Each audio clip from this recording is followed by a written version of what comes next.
देश विदेश की सच्ची खबर सच के साथ। आप देख रहे हैं national India news. Siliguri college में छात्र राजनीति में फिर दिखाया अपना उग्र रूप।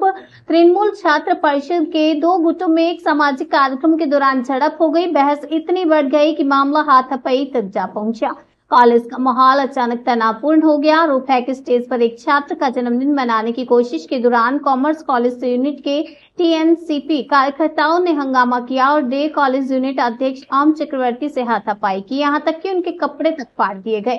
इसके बाद मामला सुलझा नहीं बल्कि और बढ़ गया। दोनों गुट पहुंचे सीधे सिलीगुड़ी के मेयर गौतम देव के घर। देर रात टीएनसीपी कार्यकर्ताओं की भीड़ देख मेयर नाराज हो उठे। घटना ने एक बार फिर टीएनसी की छात्र इकाई के अंदरूनी कलह को सामने ला दिया है। फिलहाल प्रशासन सतर्क है, लेकिन सवाल उठता है क्या छात्र राजनीति अब पूरी तरह उग्र हो चुकी है? तो এরকম করাটা ঠিক না।